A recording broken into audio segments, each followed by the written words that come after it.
Hey family, it's your girl Kenya Michelle, and if you are new here, welcome, and if you are returning, it is so nice to see you again. As you can tell by the title of the video, we are going to be getting all in your grill, and a little bit of mine too, as to why you are scared of getting close to people, or in other words, why you fear having intimacy in relationships, whether that be romantic or platonic. I'll start the video off by giving you guys a little bit of a backstory as to why I personally had a fear getting close to people in romantic relationships and even platonic relationships.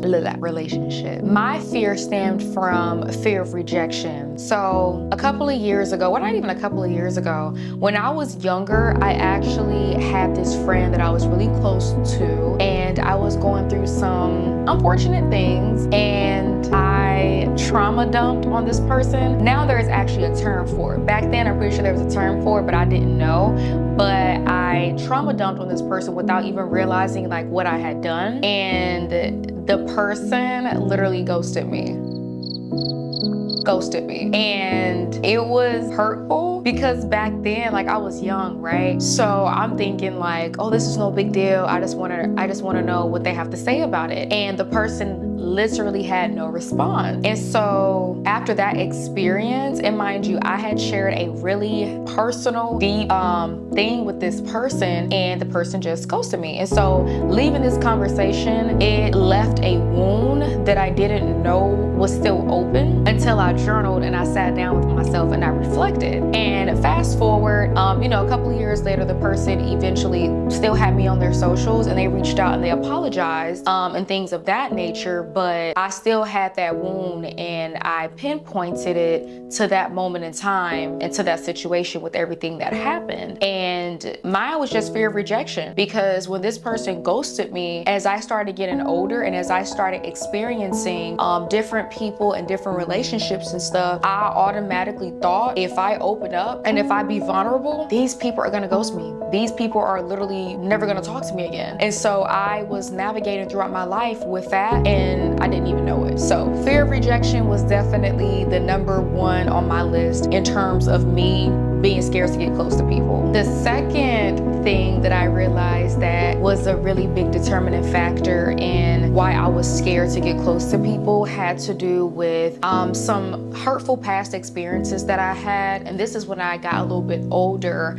I ended up getting involved with, guys, unfortunately in this world, there's people who are literally gonna hurt you and do terrible things to you for no reason. That's life. It's unfortunate, but that's reality. And in my case, I was involved in a romantic relationship where I did feel like I could trust this person, and I told this person some really intimate personal things about myself. And when we would get into arguments or disagreements, this person would actually use that information against me, and this created a whole different wound in the same area as far as like being scared to open up to people and get close to people. So this was a whole nother wound that was created, and it really just stemmed from a past experience. And then again, same mindset going forward, navigating throughout life, and just being always uneasy and on edge that I'm gonna get close to somebody, whether that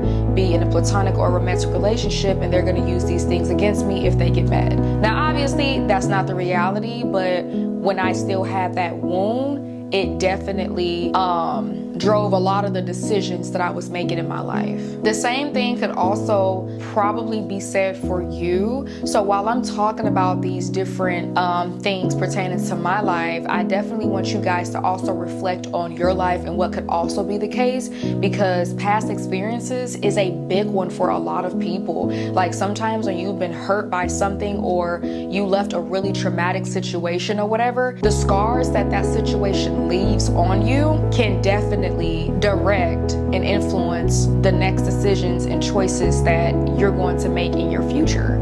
And then also the last thing I wanted to touch on is attachment styles. Now I'm sure you guys are familiar with like the different attachment styles, but I'm not gonna bore you guys going super deep and getting into all the different research for the attachment styles, but I will touch on the avoidant attachment style because that was the attachment style that I identify with the most.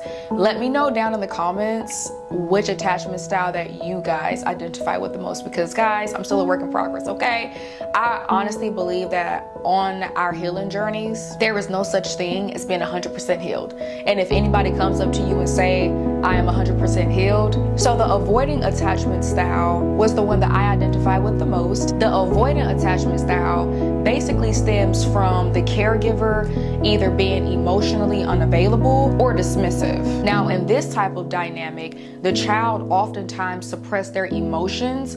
And some of the characteristics that fit this attachment style, literally, it fit me.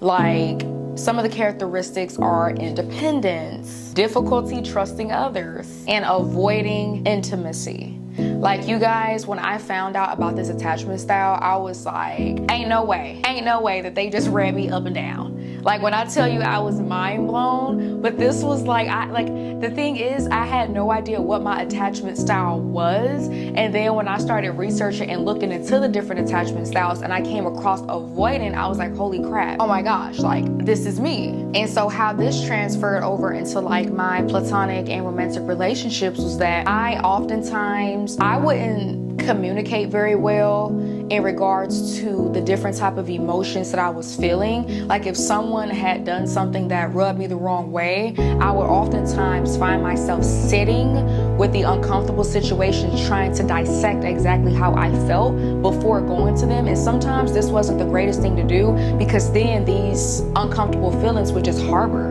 Like, I would just sit with them. And then sometimes I'ma just say the outcome and what happened was, it was never good. It was never well. But I would suppress these needs and I would suppress my emotions because I was always driven on, oh, I can only rely on myself. I can't trust anybody to do this. I'd rather not, and stuff like that. And I know I can't be the only one who's felt like this. So again, let me know in the comment section if y'all can relate.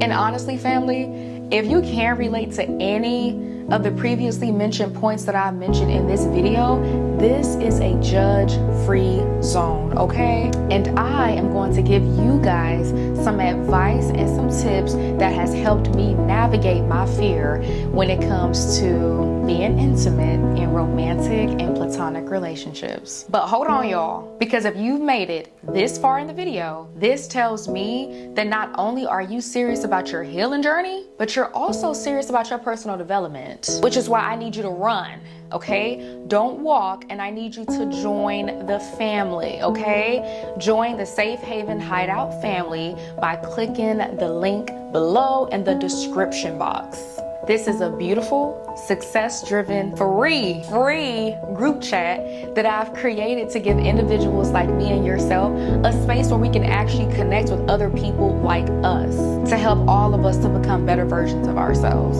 and to level up mentally, physically, emotionally, financially, spiritually, all of that.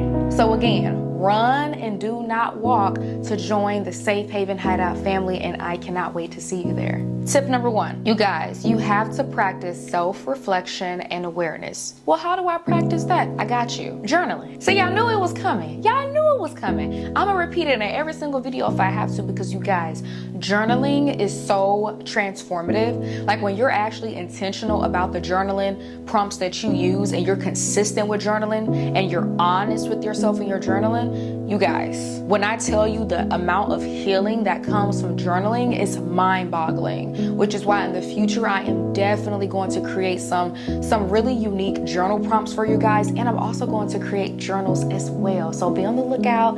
I'll be having more information to come. When you journal, reflect on your past fears, okay? Reflect on the experiences and situations that have left a bad taste in your mouth in regards to why you are afraid to get intimate with people and open up to people. When I talk about intimacy, I'm more so referring to talking about things that are really near and dear to your heart. Name your fears so you will have a better understanding in how to overcome them. can't heal what you are not aware of. Tip number 2, start small, you guys. Don't feel overwhelmed and don't feel like you just have to tell everybody everything all at once. By starting small, this is by talking to people that you automatically trust, whether this be really close friends or even family members, but start small. By starting small, this helps to build your vulnerability. So again, you're not super overwhelmed, feeling like you have to do everything at one time and give everybody everything at once. And then over time, when you get more comfortable with being vulnerable, then you can increase the amount of information you tell people or even the severity. And then the last tip that I'm gonna leave with you guys is to communicate openly. Be honest. I feel like that's the easiest way for people to be able to support you. And also in supporting you, they're also going to be able to be patient with you as well, because they'll understand your own personal struggles and they'll understand how to better be there for you. And then you guys, when you get into romantic relationships or even making new friends, when you foster an environment where both of you guys can openly communicate, this creates a safe space for everybody to be vulnerable and honestly for you to get the most out of your relationships, okay? You deserve it. And then over time, you guys, with patience with yourselves and with people around you that honestly care about you and want to be there for you, over time, you guys, being vulnerable will not be as scary as it is now. Over time, you will see that you are capable of being intimate in your romantic and platonic relationships. And honestly, there's something wrong with you. You're human just like everyone else. This is a beautiful journey that we're all on together, and you got this because you know why? I believe in you. I believe in you. That's why. If you've made it to the end of this video, thank you so much. And that is all that I have for you today, family. And I will see you again in the next video. I love you. Bye.